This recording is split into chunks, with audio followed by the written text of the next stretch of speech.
A brief update from Batshit Bonkers Britain, or wherever the hell you are in the world today. First up, Captain Tom's daughter. We all knew she was shady as hell, but I don't think we realised just how shady she was. So the latest is she was turning up to give out awards on behalf of the Captain Tom Foundation. And then when she was paid a massive fee by Virgin and O2 to do this, and I presume that she will have, made that fee higher because she will have said it's for the foundation. What she actually did was took that fee and pocketed it herself in one of her many companies. You'll know that her husband is the trustee on the Captain Tom Foundation, and they're currently appealing the order that they have to demolish the spa they built in the grounds of their home. They said it was going to be a kind of memorial celebration building to Captain Tom, and it actually turns out to be a spa and sauna complex.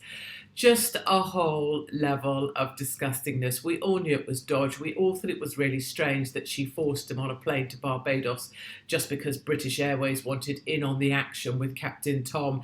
And that's what effectively killed him off. And now it turns out she really was the one, at her house with a cattle prod saying, "Get out, walk, you old git.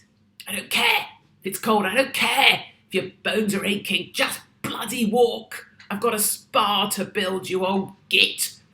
You are going to Barbados. It's going to kill you off. I don't care. I get my hands on the money faster." And it does make me wonder, the question not being asked is, where are all those guys who wanted in on this story, right? Dan Walker, Piers Morgan, or the BBC News presenter, that guy off Radio 2 that forced him to sing a song with him that sounded bloody awful at the time. All those people who wanted a piece of the action with Captain Tom. Where are you now, boys? Jolly quiet, aren't we now? Things aren't so rosy. Second up, the Trump indictments. More Trump indictments coming out of Georgia this time. So Trump will have to present in Georgia. What the Democrats don't seem to realise is that with indictments, it's very much like stories about war or wildfires. The public appetite for them is dulled very quickly. Once you've seen one war shot or one wildfire, you've pretty much seen them all. And that's the way these indictments are working now, certainly with the American Republicans. Every time Trump's indicted, he gets another bounce in the poll ratings, and his trip to Georgia will just be part of his kind of election campaign. One thing you can say for certain is that 2024, the election in America, will be the most bloody yet. And certainly as far as Republicans are concerned, these attacks on Trump are just building towards that. I would also say that when you consider things like torture from an intelligence perspective, torture for a human being uses many different forms, because even with torture, a human can get used to the process of a particular form of torture, which is why people, when they're torturing others, typically switch up their tactics so that there's always that level of confusion or anxiety about what this latest torture is going to be. I'm just saying, if you're going to torture Trump, you want to think about something different than an indictment right about now. And finally, our third story, Graham Linehan. He's been cancelled at the Fringe, or at least the fringiest part of the Fringe, on the very outside of the thing. So another comedian being cancelled from the Fringe. The venue says we're an inclusive space, which we hear all the time, and therefore he can't do his show there. What's so galling about this kind of line is, oh, you're inclusive, are you? So you're inclusive as long as everyone thinks the same way as you. You're inclusive as long as we agree that a man with a cock is a woman. That's your version of inclusive. And also it means that ticket holders, I'm not even in this show, but ticket holders who've bought their tickets, they don't have the freedom to choose. They don't have the freedom to choose who they listen to.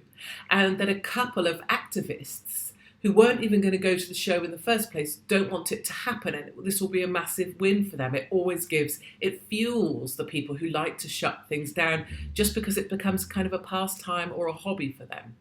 I will say, some people say, well, why don't they sue? Well, usually time is limited, so you don't have time to sue. Secondly, it costs a lot to try and bring legal action. You don't have those finances available to waste on trying to sue for something you'll never win. When you know the law isn't the law, it's just whatever the popular opinion is, you don't have confidence in the law anymore. you can't get that venue to go back on. So really, what's the point? And then I think sort of bigger than that is that people still have this sense that we operate on a rational plane. We don't.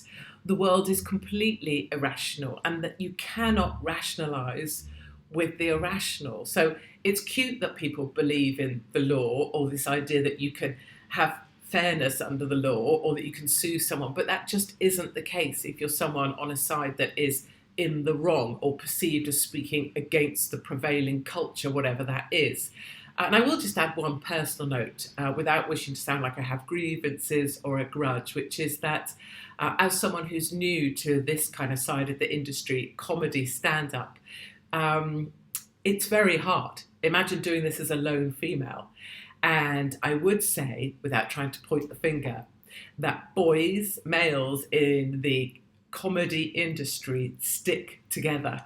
Like, you are officially an outsider. They do not want you in on their game. And these boys on the circuit, who are now being excluded from stuff, they stick together like their cocks are made of Velcro. And that's why it's so rare that you see a funny woman anywhere. That's just an aside. But basically, Graham being cancelled because the venue says it's inclusive. And we can all see, quite obviously, that's the opposite of the truth. That's it. Our top 3 stories coming out of wherever the hell you are today.